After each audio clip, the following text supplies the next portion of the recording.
Hello and welcome to Talking Good Game. It's match preview of Manchester City against West Ham United. The weatherman says there is a storm coming and we're here to discuss that. Can West Ham take the Etihad by their own storm? Unlikely, but we'll get on to that in a minute. Gonzo, can I get your thoughts on Manchester City, please?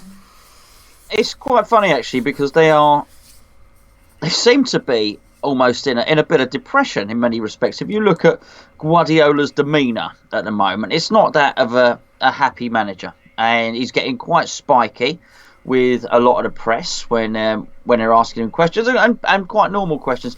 We've not seen the usual upbeat, bubbly Pep, and I can only guess that's because they're so far behind in the league. And I've just sort of beginning to wonder in the last couple of press conferences is his cycle coming to an end, because he does just seem to do 2 or 3 years at clubs and then go. So I couldn't help but thinking he has a look of a man that's tired and absolutely fed up with it. Yeah. And as much as I'm pretty sure there's a lot of managers like Eddie Howe and maybe our own David Moyes as well who would love the sort of pressure that Pep Guardiola's under. But I just wonder, bearing in mind their wage bill, bearing in mind they have spent an absolute fortune, if he just is under a little bit of pressure because they're being whooped at the moment, aren't they, by a club that have probably spent $500 million less over the past 10 years, or whatever the case may be. So, that's what I think of Man City at the moment. A club not a very happy club. Yeah, I can't disagree too much with you. It's a funny situation, really, because despite being so far in the league, they're in the League Cup final, they're still in the Champions League, they're still in the FA Cup, I think. So they can still have a very successful season.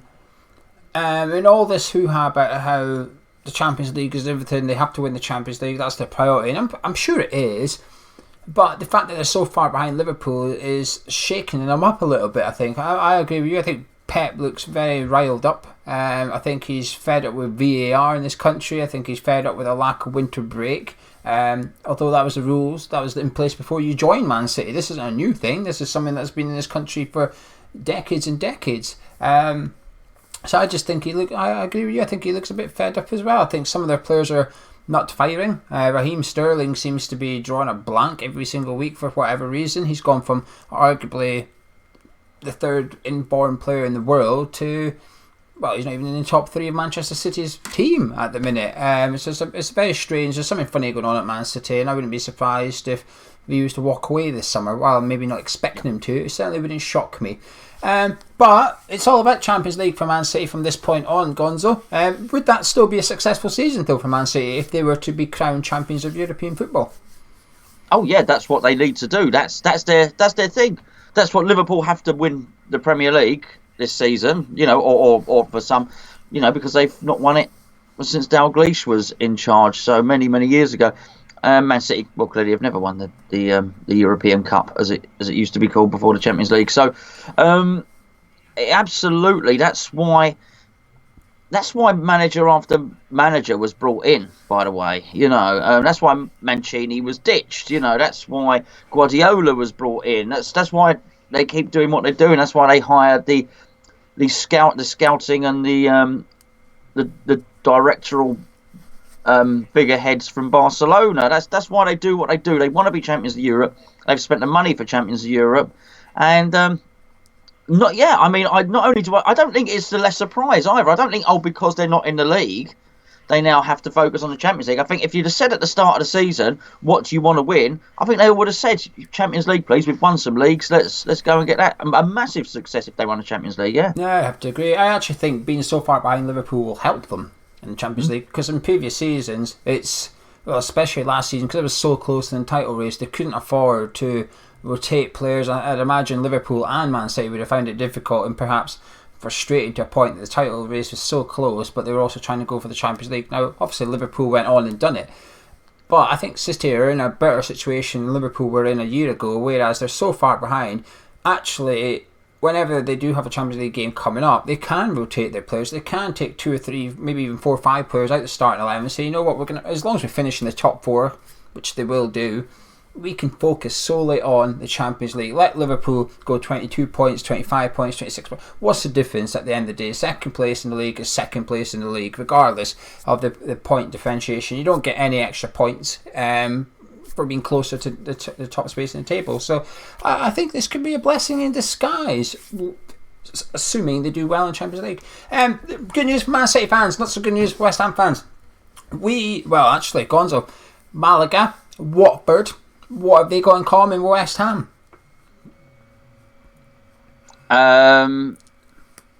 You can take a punt here, okay? You can take I guess there's only a few things it could be.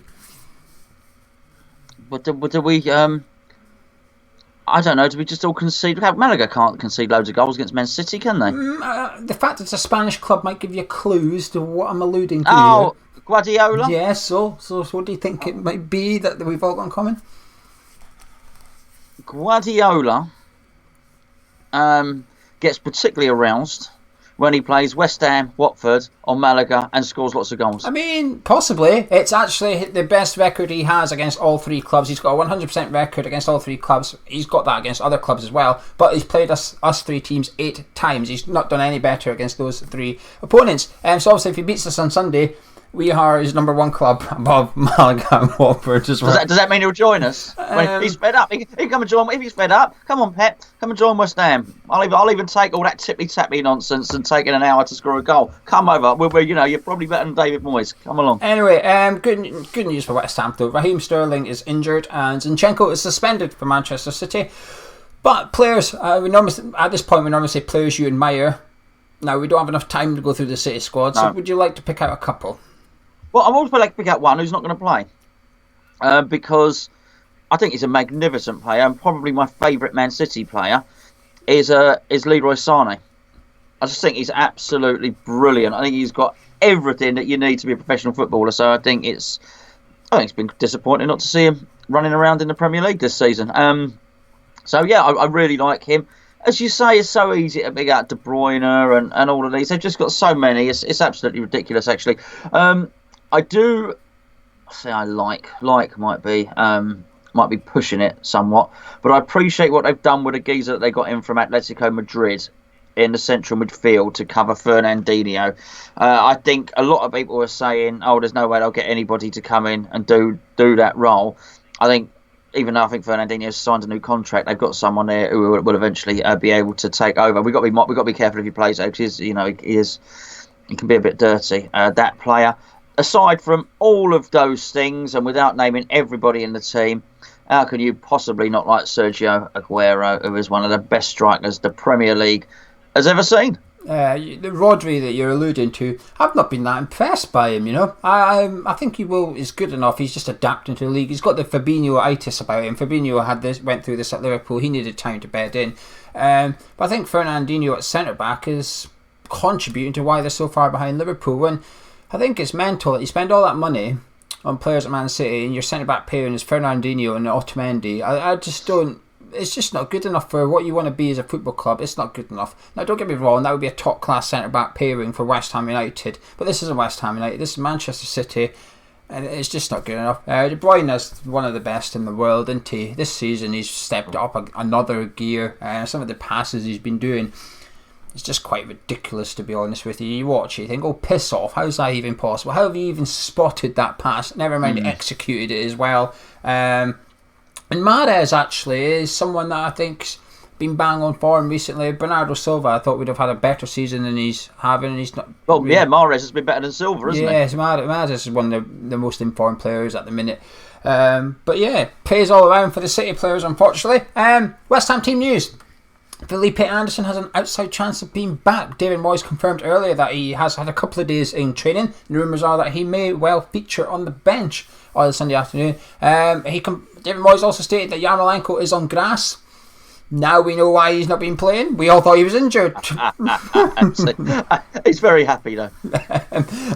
But apart from that, I think it's a case of as you were. Well, obviously we've got Jared Bowen. We can now include him. He was ineligible against Brighton due to signing too late on deadline day, but he's now eligible.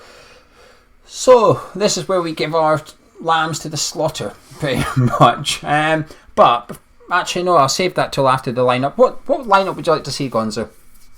Okay, Felipe Anderson is not unfit. If he's been training, he's not coming back from a 6-month injury or anything like it. He's missed a handful of games. He's missed 2 or 3 games.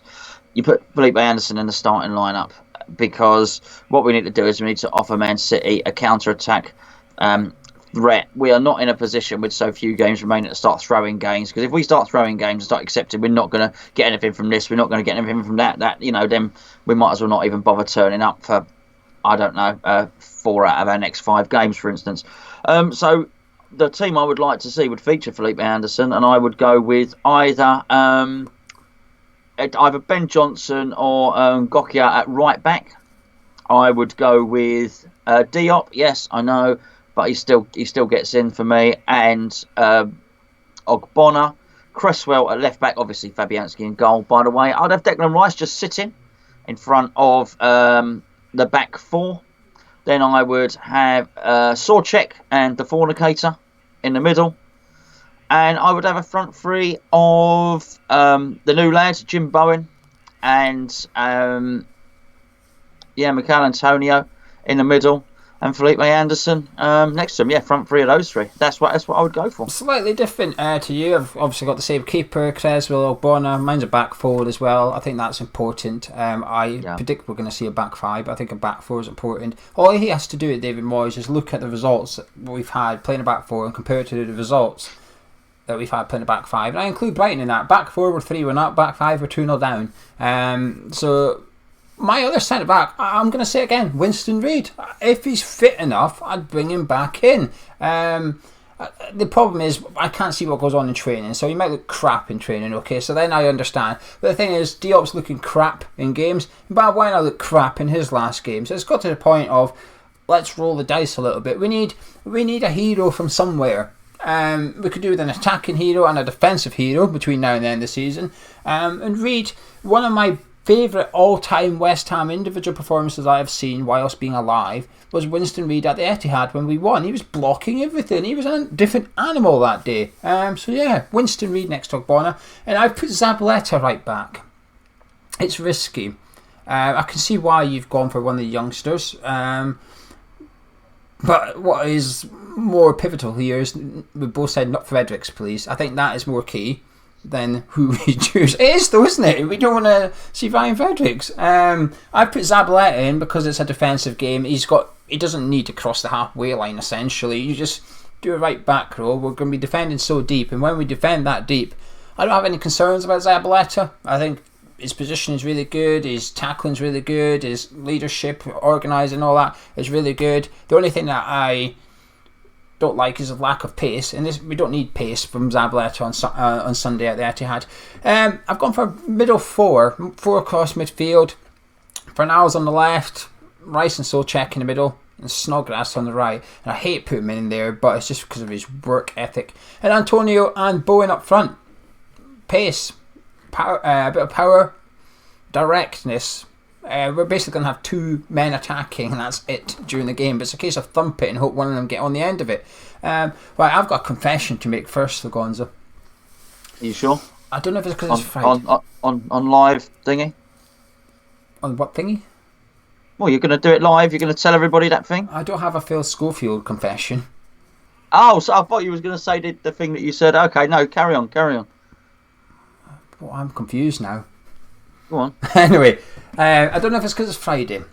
I've got a bit of Jared Bowen optimism creeping in. I don't know why. Do you know how I said I think we need a saviour? I think this guy's going to be our saviour. It's like I said to you in Cup of Tea. He's coming into this team. He's not affected. Lack of confidence, West Ham form, West Hamitis. He's not affected by that. We are getting a guy who's scoring goals. We're getting a guy confident, a guy who will shoot. I don't know. I think he might score. On Sunday. I don't know what it is. I'm really happy with this signing, really happy with this player, and he's given me a little bit of hope. That if the other 10 can do their job and this guy can get a couple of opportunities. I don't know. I've just got a gut feeling. We might sneak something at the Etihad. I've got absolutely no logical reasons to back this up because logic says we're getting smashed, which I think you're going to apply later on. But yeah, am I a bit bonkers? No, I don't think so. I was going to say some stuff. It's going to sound like I'm copying you now, quite frankly. But I think what I'm going to say is going to sound ludicrous. I think it's a good time to be playing Man City, right? It is ridiculous. What's a stupid thing to say? Hear me out.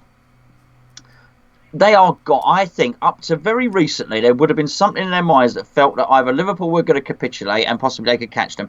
I think they turned round last season, possibly a 12-point deficit or something, either a 9 or a 12-point deficit last season.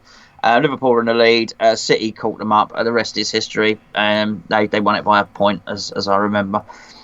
I think that for a long time, I think City would probably been thinking Liverpool are going to slip up. They can't keep this up. I reckon throughout the season, City were probably thinking Liverpool one injury away. If they lose Salah, if they lose Mane, whatever, take your pick. And it just hasn't happened. And now they find themselves a million points behind, and they can't. Even Manchester City now know Liverpool are going to win the league. Even the most pessimistic Liverpool fan who thinks Liverpool just will never ever win the league again is now realising that Liverpool are going to win the league. And I think that added to Pep's pessimism, added to Raheem Sterling being sidelined for what Pep described as weeks and weeks, added to the fact that the Champions League and the other things now take precedence, I wonder how motivated they're going to be for this. So I just think they're a damn fine team, Gio. A damn fine team. They've got a winter break as well. Lovely. There you go. They'll be looking forward to going to Butlins, won't they? Well, that's what I better say. They're not going to Butlins, are they? That's the motivation for West Ham, if you like. Half of them might be thinking, "Oh, I can't wait to finish this game, get on my plane and bugger off somewhere for a few days." Especially when it's pissing rain and 70-mile-an-hour winds at the I don't really like this. So I don't know. I'm with you. I think it's a good time to play Man City. I've just got a feeling. I don't know why. I've just got a funny feeling that we could actually pull off a shock result. But I normally say you're confident, and then I normally change it to optimistic. Are you optimistic then? Because I've got a feeling we're both feeling a little bit slightly optimistic. Before you speak, though, I will say you did a video earlier with your predictions for the rest of the season. You put Man City 4, West Ham 0. So are you more optimistic since you did those predictions? Yes, but only because I lack any sort of form of consistency or talent to predict any game accurately. So, I am. The more it goes, I'll tell you what it is, G. You've got to remember, I put that 4-0 down before I pressed submit or calculate or whatever it was on that website. I cheered myself up a bit, if you know what I mean. And I wasn't alone, because I looked at other comments on the videos, and there were 3 or 4 people saying, "Do you know what? I feel a bit better after doing that." It wasn't meant. Oh, you're the one that suggested it. It wasn't meant to be a therapeutic exercise, was it? But I came away from there and thinking, do you know what? Maybe it's not. Maybe everything is not the end of the world in terms of results. I still do have massive hindrances, which we've spoken about at length. But I do feel a little bit better. Yeah, certainly. I think this is the first game for a while that we've had long time to prepare for as well. Before, the games have been coming thick and fast, a lot of midweek games, and then we had the FA Cup game, which you get the vibe that no one really fancied, and it was just an inconvenience, and squad numbers were down. We've got Felipe Anderson back, we've got Bowen in the squad now, so we've now got a bit. Basically, Moyes, for the first time since he's come in, Moyes is actually going to have to leave senior players out of the 18-man squad. He's going to have to turn around to 1 or 2 and say, "Sorry, you're not in the squad this week." Before it was sorry, Arthur, you're not in the squad this week. Hopefully, him and Carlos can stay behind. But that's, I don't know. Anyway, time to get realistic, though. Can I get your final thoughts and your score prediction, please, Gonzo? Okay, my final thoughts are that Moyes wants to play in a certain way, and that is to surrender possession and to counter-attack the opposition. I have been banging on and moaning for months, maybe years, about the lack of pace in this West Ham team. If we play Felipe Anderson, Antonio and Bowen up front, and we can keep it tight in the back, I think, I'm not saying you win or anything like that, but I think we can create some opportunities and create some shots. If you can get your defence sorted out, and that's meant what it's supposed to be. That's his modus operandi. That's his speciality subject, isn't he? Or whatever. It's organising defence. You make a great point in what you just said, which is they've had a bit of time on the training ground. If he's used that time to his benefit, I also think that there's new faces as well. So he's had a week on the training ground. He's got new coaches there. So it's not just Sorchek and Bowen coming in. You've got old Paul Nevin coming in. Kevin Nolan's coming in. That's a lot of new faces. That's a lot of people that aren't tarred and depressed by what's been going on about West Ham recently. And if you could do that and you put out a fast attacking front line, counter-attacking front line, then we may only lose by 3, Gio. No, I think, and I was going to say this beforehand, before you started all your funny feelings and your tingling in your tummy and all that. I think we might get a 2-2 draw. Is that your score prediction? It's ridiculous, isn't it? Well, you're sticking with the 4 goals in the game prediction that you gave earlier, but yeah, bite your hand off for a point right now. I don't know. I just think. Getting realistic again, I don't have faith in the manager. I don't have faith in the manager to come up with a game plan that's going to get us anything from the match. I watched Man City. I've seen Man City a few times recently, but against Spurs last weekend, they were next to hopeless. They didn't really have much of a game plan. They missed a lot of chances though. City, they created a lot of chances. They just didn't take them. But Spurs' first shot on target went in. Their second shot on target went in as well. But that's what we need on Sunday. We need to be efficient because we're not going to get that many shots. We're going to get 2 or 3 shots on target. They're going to have Mendy at left back, or they're going to have a right back sitting at left back, which isn't going to be ideal for them. So that's good for us because that's where Antonio naturally goes. So we've now got Antonio going up against potentially, hopefully to play that Angelino if he's still there, because he's not looked very good at all whenever I watch Man City. He doesn't play very often. I think Pep's already given up on him, but he's looked crap whenever I've seen him. Let's get Moyes out there. I just don't have faith in the manager. Unfortunately, I think he's got a good personnel to pick from. I think we've got Bowen, who's one of the most efficient finishers in the Championship, who's scoring goals in the team. We've got Antonio with his pace and power. We've got Felipe Anderson back, who I'm not the biggest fan of, but he is fast. He can cause teams problems. Wolves beat them at the Etihad. Man United just beat them at the Etihad in the League Cup. Granted, City still went through, but Man United beat them over 90 minutes there. There's plenty of encouragement there for West Ham, David Moyes, and the players. But I'm despite my feeling, my heart's saying 1-0 West Ham, and Bowen's going to get the goal. 800 to 1 on Sky Bet, by the way. What, that result with that goal scorer? Yeah. It was 600 to 1 earlier. And then someone messaged me and said it's gone up to 800 to 1. I said, oh, right, okay, I'm going to have another little dabble, aren't I?